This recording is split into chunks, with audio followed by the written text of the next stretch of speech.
2025ರ ಐಪಿಎಲ್ನಲ್ಲಿ play of race ಮುಗಿದಿದ್ದು ಇನ್ನೇನಿದ್ದರೂ top 2 ಸ್ಥಾನ ತಲುಪಲು ತಂಡಗಳ ನಡುವೆ ಬಿಗ್ ಫೈಟ್ ನಡೆದಿದೆ. ಲಕ್ನೋ ವಿರುದ್ಧ ಗುಜರಾತ್ ಟೈಟನ್ಸ್ ಸೋಲು ಕಂಡಿದ್ದರಿಂದ ಈಗ ರಾಯಲ್ ಚಾಲೆಂಜರ್ಸ್ ಬೆಂಗಳೂರಿಗೆ ಸುವರ್ಣಾವಕಾಶ ಇದೆ. ಇದನ್ನ ಸದುಪಯೋಗಪಡಿಸಿಕೊಳ್ಳಬೇಕು ಅಂದರೆ ಹೀಗೆ ಮಾಡಲೇಬೇಕು. ಅದೇನಂತ ಹೇಳ್ತೀವಿ. ಅದಕ್ಕೂ ಮೊದಲು ಬಾಸ್ ಟಿವಿ ಕನ್ನಡ ಚಾನಲನ್ನು ಸಬ್ಸ್ಕ್ರೈಬ್ ಮಾಡಿ. ಗುಜರಾತ್ ಟೈಟನ್ಸ್ ಲಕ್ನೋ ತಂಡದ ವಿರುದ್ಧ ಸೋಲುಂಡಿದ್ದರಿಂದ 18 ಅಂಕಗಳಲ್ಲೇ ಇದ್ದು ಈ ತಂಡಕ್ಕೆ ಕೇವಲ ಇನ್ನೊಂದು ಪಂದ್ಯ ಮಾತ್ರ ಬಾಕಿ ಇದೆ. ಒಂದು ವೇಳೆ ಗುಜರಾತ್ ಇನ್ನೊಂದು ಪಂದ್ಯ ಗೆದ್ರೆ 20 ಅಂಕಗಳನ್ನು ಪಡೆಯಲಿದೆ. ಹೀಗಾಗಿ RCB ತಂಡ ಕೂಡ ಸದ್ಯ 17 ಅಂಕ ಪಡೆದಿದ್ದರಿಂದ ಇಂದಿನ ಪಂದ್ಯ ಸೇರಿ ಇನ್ನು 2 ಪಂದ್ಯಗಳು ಇವೆ. ಈ ಎರಡರಲ್ಲೂ ಗೆಲುವು ಪಡೆದ್ರೆ 21 ಪಾಯಿಂಟ್ಗಳಿಂದ ಅಗ್ರಸ್ಥಾನ ಪಡೆಯಬಹುದು.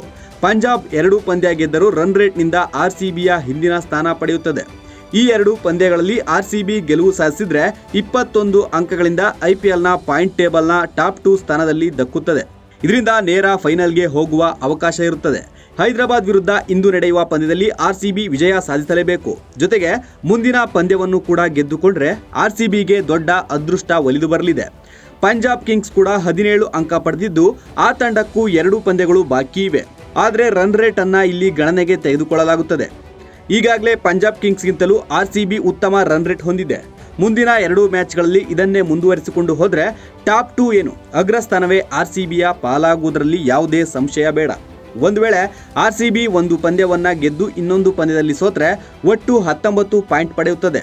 ಗುಜರಾತ್ ಮುಂದಿನ ಪಂದ್ಯ ಗೆಲುವು ಸಾಧಿಸಿದ್ರೆ 20 ಅಂಕ ಪಡೆಯುತ್ತದೆ. ಪಂಜಾಬ್ ಕೂಡ ಎರಡರಲ್ಲೂ ಗೆಲುವು ಪಡೆದ್ರೆ 21 ಅಂಕ ಪಡೆಯುತ್ತದೆ. ಆಗ RCB ಫೈನಲ್ಗೆ ಹೋಗುವುದು ಭಾರಿ ಕಷ್ಟವಾಗುತ್ತದೆ. ಈ ಹಂತದಲ್ಲಿ ಒಂದು ಮ್ಯಾಚ್ನಲ್ಲಿ ಎಡವಿದ್ರೂ RCBಯ ಟ್ರೋಫಿ ಕನಸು ನುಚ್ಚು ನೂರಾಗಲಿದೆ. Bureau report, Boss TV Kannada. Latest ಹಾಗೂ ಇಂಟ್ರೆಸ್ಟಿಂಗ್ ಸುದ್ದಿಗಳಿಗಾಗಿ ಬಾಸ್ ಟಿವಿ ಕನ್ನಡ ಚಾನೆಲ್ನ ಸಬ್ಸ್ಕ್ರೈಬ್ ಮಾಡಿ.